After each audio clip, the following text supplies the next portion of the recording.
Assalamualaikum warahmatullahi wabarakatuh. Selamat siang dan salam sejahtera buat kita semua. Alhamdulillah ruangan ini ternyata udah penuh. Dan sekiranya sepertinya sudah 700 orang yang memenuhi ruangan ini. Dan alhamdulillah banget, maka dari itu saya sangat bersyukur dan mengucapkan banyak terima kasih kepada para hadirin yang telah menyempatkan waktunya untuk datang ke seminar ini. Dan juga semoga kita selalu diberikan kesehatan dan selalu dalam lindungan Tuhan Yang Maha Esa. Amin ya robbal alamin. Para hadirin sekalian, sepertinya saya lihat bahwa rata-rata para hadirin yang datang ini adalah orang tua, atau mungkin di sini juga ada remaja, beberapa remaja, dan mungkin mereka ingin mengetahui apakah orang tua mereka adalah orang tua yang toksik atau enggak. Dan juga sepertinya banyak kaum muda-mudi, ya, pasangan milenial yang mungkin ada yang berencana menikah atau yang sudah menikah atau jangan-jangan akan menjadi orang tua sebentar lagi. Semoga kita semua bisa menjadi orang tua yang baik di masa depan buat anak-anak kita ya. Amin ya rabbal alamin. Nah, para hadirin sekalian, tahukah kalian bahwa toxic parenting ini ternyata udah banyak terjadi di dunia ini. Tetapi faktanya banyak banget para orang tua yang tidak menyadari hal tersebut. Saya akan mengatakan sebuah quotes, ya, saya bahas quote dulu kita, yaitu family where life begins and love never ends. Kenapa? Karena keluarga, terutama orang tua, adalah orang pertama di kehidupan kita. Tempat pertama kali anak mendapatkan pendidikan, pengalaman, bahkan merupakan dasar dari terbentuknya karakter seorang anak, dan juga seharusnya sebagai rumah di mana tempat anak berlindung dan pulang. Maka dari itu, orang tua adalah peran yang sangat penting untuk anak-anaknya. Saya akan mengatakan bahwa sudah seharusnya anak itu lahir pada keluarga yang memberikan kasih sayang, cinta, dan tidak memberikan tekan-tekanan kepada anaknya.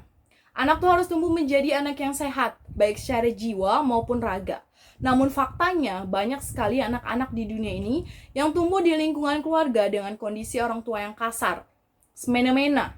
Bahkan, kadang mereka meracuni mental anak, baik secara fisik maupun psikis. Dari itu, perkenalkan, saya adalah Kris Dwi Aprilia, mahasiswa dari jurusan Psikologi Universitas Malahayati. Yang telah saya sampaikan tadi, bahwa kita akan membahas materi ini pada seminar kali ini, yaitu adalah toxic parenting. Pertama-tama saya akan membahas tentang pola pengasuhan. Wah, kenapa? Emang ada hubungannya pola pengasuhan dengan toxic parenting? Ya jelas ada dong. Nih, ya saya kasih tahu. Dari pola pengasuhan yang salah, itu akan menyebabkan kita bisa menjadi orang tua yang toksik. Nah, berikut PPT yang akan saya sampaikan di sini materinya. Nah, sudahkah orang tua menghargai anaknya sendiri selagi mereka berharap dihargai? Menjadi orang tua berarti kita telah memiliki tanggung jawab lebih pada nyawa manusia lain yang sudah dipercayakan Tuhan. Artinya, apapun yang kita lakukan dalam hidup tentu akan memberi dampak tertentu bagi si buah hati. Menjadi orang tua bukan berarti menjadi satu-satunya pusat atensi bagi anak. Kita pun perlu menghargai anak selayaknya manusia yang memiliki hak utuh. Tetapi di sisi lain, jangan pernah lupakan bahwa orang tua juga harus kita hargai. Pola asuh yang pertama. Menurut Toha pada tahun 96, pola asuh merupakan cara orang tua dalam mendidik anak sebagai perwujudan dari rasa tanggung jawab kepada anak. Terdapat 4 pola asuh yang telah dijelaskan pada buku, yaitu Santrok tahun 2016. Yang pertama ada otoriter. Apa sih otoriter itu? Nih, saya kasih tahu. Otoriter adalah pola asuh yang membatasi anak dan bersifat menghukum. Orang tua memberi batasan tegas dan mengendalikan anak mereka dan memperbolehkan hukuman verbal bila dibutuhkan. Yang kedua ada demokratis, yaitu pola asuh yang mendorong anak untuk berperilaku mandiri, tetapi tetap memberikan batasan dan mengendalikan tindakan mereka. Yang ketiga ada pengabaian. Nah, ini adalah pola asuh di mana orang tua tidak ikut terlibat dalam kehidupan anak-anak mereka. Yang keempat ada indulgen, yaitu pola asuh di mana orang tua sangat terlibat dengan anak-anak mereka, tetapi hanya sedikit membatasi perilaku mereka. Selanjutnya, kita udah masuk ke bab yaitu tentang toxic parenting. Nah, toxic parenting itu adalah tipe orang tua yang mengatur anak sesuai dengan kemauannya tanpa menghargai perasaan dan pendapat sang anak. Kondisi ini bisa membuat anak merasa terkekang, dan ketakutan. Bahkan gak jarang anak tumbuh menjadi pribadi yang sering menyalahkan diri sendiri dan memiliki rasa percaya diri yang rendah. Nah, terdapat karakteristik keluarga sehat. Yang pertama, adanya dukungan. Yang kedua, kasih sayang untuk semua anggota keluarga yang lain. Yang ketiga, menyediakan keamanan dan perasaan yang saling memiliki. Jadi kita nggak boleh pilih kasih ketika kita hanya menyayangi anak pertama, anak keduanya nggak kita sayangin, nggak boleh. Semua anak harus mendapat kasih sayang. Yang kedua, kasih sayang untuk semua anggota keluarga yang lain. Yang ketiga, menyediakan keamanan dan perasaan yang saling memiliki.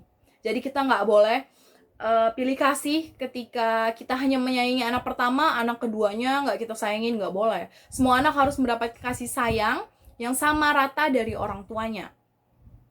Terus menyediakan keamanan, perasaan yang memiliki yang tadi saya jelaskan tadi. Komunikasi yang terbuka ini poin terpenting, karena adanya komunikasi terbuka antara orang tua dan anak itu akan memberikan banyak dampak yang sangat baik buat tumbuh kembang anak dan hubungan antara orang tua dan anak.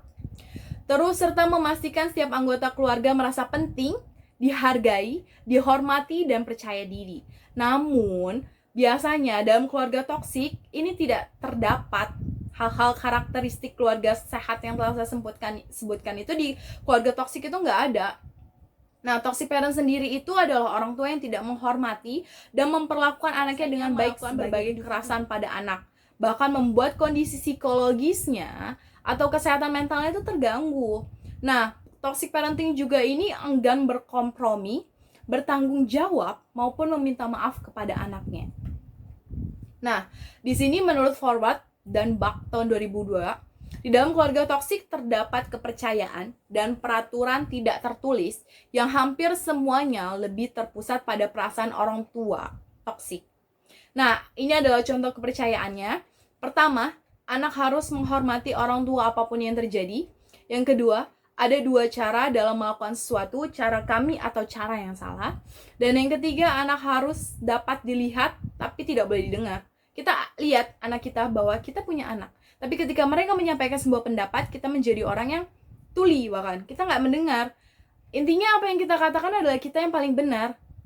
Jadi anak nggak berhak menyatakan pendapatnya atau membantah kita. Yang keempat, anak salah apabila marah kepada orang tuanya. Nah, ini adalah contoh peraturan tidak tertulis dari keluarga toksik. Yang pertama, jangan sukses melebihi ayah. Yang kedua, jangan lebih bahagia dari ibu. Yang ketiga, jangan mengikuti jejak sang anak, jalan anak. Yang keempat, jangan pernah berhenti membutuhkan ini dipegang oleh orang tua toksik. Apabila anak-anak ini tidak mengikuti aturan dan kepercayaan toksik ini, orang tua toksik biasanya bereaksi dengan memberikan hukuman atau menahan cinta mereka. Dan pada akhirnya mau nggak mau, anak toksik ini mengikuti karena mereka nggak mau disangka menjadi pengkhianat keluarga karena tidak patuh, nggak peduli seburuk apapun posisi mereka. Hal seperti inilah yang sebenarnya akan menyebabkan mereka tertekan dan mempengaruhi faktor kesehatan mental mereka. Nah, menurut Susan Forward pada tahun 2002, dia menjelaskan tentang ciri-ciri orang tua toksik. Yang pertama, memperlakukan anak seperti orang bodoh. Yang kedua, terlalu melindungi anaknya sehingga anaknya terkekang karena orang tuanya terlalu mengekang.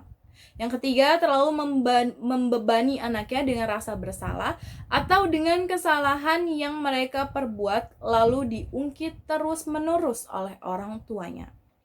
Mengatakan kata-kata yang membuat anak tidak percaya diri dan merasa tidak dicintai oleh orang tuanya sendiri. Dan ciri yang terakhir yaitu sebagai orang tua terkadang memukul anaknya ketika anaknya membuat kesalahan. Selanjutnya ada ciri-ciri toxic parenting menurut Psikologi Today dan Psiki Sentral. Yang pertama, tidak mau menghargai. Orang tua nggak mau menghargai hasil pencapaian anaknya. jika itu nggak sesuai dengan apa yang dia mau. Dia nggak mau menghargainya karena menurut dia, saya maunya ini, kenapa anak saya mendapatkan hasilnya seperti ini? Padahal sudah sepantasnya kita memberikan apresiasi apa yang telah dicapai oleh anak kita. Yang kedua, terus mengkritik dan merendahkan. Seperti yang saya jelaskan tadi, bahwa mereka selalu mengkritik dan merendahkan hasil apapun yang anak mereka capai jika itu nggak sesuai dengan mereka. Terlalu mengontrol anak. Anak nggak boleh ini, nggak boleh itu, nggak boleh itu, nggak boleh ini, nggak boleh itu. Tanpa kita menjelaskan bahwa apa yang kita larang, itu pasti ada alasannya. Seharusnya kita memberikan alasan, kamu nggak boleh kayak gini karena kamu seperti ini, kamu seperti itu. Mama sama papa ngelarang kamu karena hal ini nih bahaya atau apa. Kita harus memberikan penjelasan bahwa kalau kita melarang mereka, itu pasti ada alasannya kan. Dan kita jelaskan alasannya itu apa, supaya mereka mengerti dan memahami bahwa oh iya, ini kan nggak boleh karena ini nggak baik. Anak-anak juga pasti mengerti kalau kita memberikan alasannya. Tidak memberikan batasan pribadi. Nah, seperti mungkin mengetahui seluruh isi pesan chat pribadi anak-anaknya. Mungkin boleh dengan niat maksud melindungi dan menjaga pergaulannya. Tapi kita harus garis bawahi bahwa kita harus memberikan rasa kepercayaan kepada anak kita.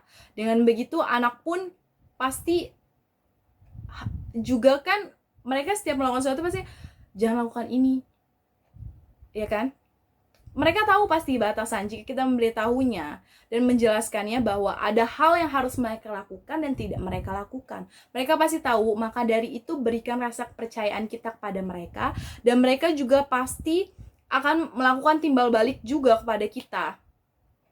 Seperti kalian memasang GPS kepada anak-anak kalian untuk mengetahui bahwa anak ini pasti bohong. Anak ini pasti kayak gini, makanya harus pasang GPS biar dia nggak bohong. Cobalah kita berikan kepercayaan kepada mereka. Ketika mereka mengatakan bahwa saya ada di rumah teman, oke, berarti mereka aman di rumah teman. Gak perlu kita terlalu, kamu pasti bohong ya, kamu ada di mana, jelasin sama ibu kamu di mana. Anak tuh kan pasti akan stres dan ujungnya dia kayak, gini banget sih gitu kan. Maka dari itu berikan kepercayaan kepada anak kalian, bahwa kalian percaya kepada mereka. Selanjutnya, memaksakan kehendak. Nah ini, ibu mau kamu jadi dokter, kayak ayah kamu, kakak kamu, ayah dan kakak pertama kamu dan kakak kedua kamu jadi dokter, jadi kamu harus jadi dokter. Padahal setiap anak itu kan punya bakat yang berbeda-beda. Dan sedangkan anak ketiga ini lebih menyukai seni atau melukis. Seharusnya kita apresiasi bakat mereka dong. Kita dukung, kita berikan motivasi dan penyemangat. Bukan kita memaksakan bahwa kamu harus jadi dokter. Padahal bakat mereka nggak ada di situ. Tidak mau kalah. Nah ini, orang tua merasa dirinya paling benar. Mungkin benar, tapi maka dari itu coba komunikasikan kepada anak kalian, saling terbuka, saling berbicara satu sama lain, saling open-minded, supaya kalian tahu bahwa yang anak kalian inginkan seperti ini dan kalian seperti ini. Ambil jalan tengahnya, yang terbaik yang mana. Dengarkan anak kalian ingin seperti apa, bahwa ternyata oh iya, apa yang dikatakan anak saya ini sebenarnya benar. Maka dari itu coba kita saling terbuka pada anak kita. Sering melakukan pelecehan fisik dan verbal. Nah ini, sering memukul, meneriak, teriak pada anaknya, memanggil panggilan tidak pantas, itu termasuk dalam pelecehan fisik dan verbal. Selanjutnya, apa sih dampak perilaku toksik orang tua bagi si anak? Yang pertama, anak merasa tidak pantas dicintai. Yang kedua, stres. Karena mereka nggak bisa mengungkapkan apa yang mereka inginkan, apa yang mereka mau, jadi mereka pupuk, terus mereka pendam lama-kelamaan. Itu kan akan membuat mereka stres, karena mereka nggak bisa mengungkapkannya. Dan dari stres yang tidak tertangani, itu bisa menjadi depresi. Self-esteem-nya yang rendah, mereka kurang merasa percaya diri dengan diri mereka. Menjadi perfeksionis, nah, karena orang tuanya selalu mau anaknya mencapai batas yang terlalu perfect atau sempurna, bahwa kamu harus seperti ini kamu. Jadi anaknya ketika tidak bisa mencapai hal itu, dia tertekan karena dia merasa gagal, bahwa dia nggak bisa mencapai apa yang dia mau, apa yang dia inginkan. Kayak kamu harus jadi ketika progresnya nggak nyampe segitu, kayak misalnya hasil dia tuh harus segini, ternyata perjalanan dia tuh cuma sampai segini, padahal seharusnya kan itu juga udah bagus dan kita harus apresiasi. Dan ketika mereka nggak bisa nyampe situ, mereka merasa menjadi orang yang gagal, sering menyalahkan diri sendiri, tidak mudah percaya, memiliki relasi yang tidak sehat, dan bagai lingkaran setan. Kenapa saya bilang bagai lingkaran setan? Karena ketika kita mempunyai orang tua yang toksik, kita akan menerapkannya lagi ketika kita menjadi orang tua. Kita merasa bahwa didikan orang tua kita seperti itu, ketika kita mempunyai anak, kita lakukan pola pengasuhan seperti itu. Jadi ini terus berulang dan berulang. Makanya saya sebut sebagai bagai lingkaran setan. Karena ini kalau terus seperti itu, selanjutnya ada how to deal with toxic parenting. Yang pertama, menetapkan batasan antara diri sendiri dan orang tua. Yaitu menetapkan batasan dengan toxic parenting memang cukup sulit. Nah, maka dari itu kita harus bisa bersikap asertif, yaitu tegas dan percaya diri dalam berkomunikasi tanpa memancing respon negatif dari orang tua kita, dari lawan bicara kita. Kita bisa mengatakan enggak jika memang apa yang mereka katakan tuh nggak sesuai dengan keinginan kita, tetapi pastikan ya bahwa itu nggak melukai perasaan mereka.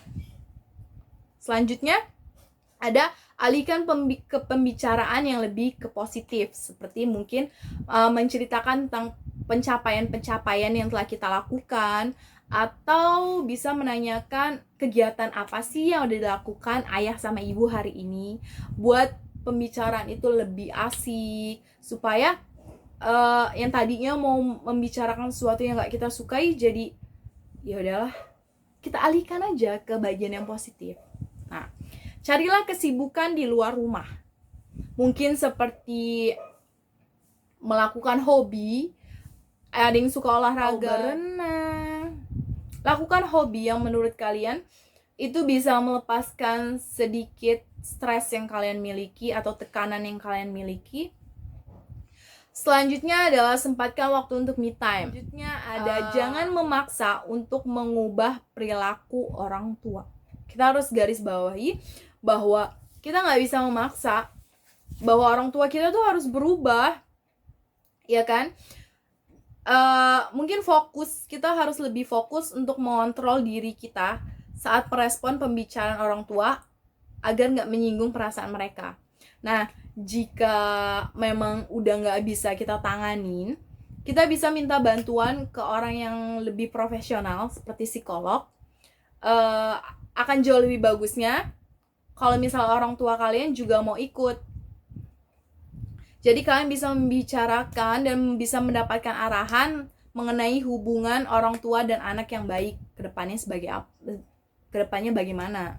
Selanjutnya adalah mencari sistem pendukung seperti teman dekat, sahabat, atau pasangan. Nah, selanjutnya bagaimana sih kita menjadi orang tua yang baik di masa depan? Yang pertama, mencari pola pengasuhan yang ideal. Yang kedua, mencermati sisi positif dan negatif orang tua. Yang ketiga, lakukan konseling sebelum nikah. Yang keempat, kemampuan mendengar dan memahami. Kita sebagai orang tua harus mempunyai kemampuan untuk bisa mendengarkan dan memahami perasaan anak. Selanjutnya ada kemampuan menghargai dan respect. Selanjutnya ada kemampuan membimbing dan mengajar. Ini juga merupakan poin yang penting ketika kita ingin menjadi orang tua yang baik buat anak-anak kita. Yang ketujuh, kemampuan menyembunyikan masalah pribadi. Nah ini, kita ketika mungkin kita kerja nih, capek. Terus kebetulan di kantor itu ada masalah.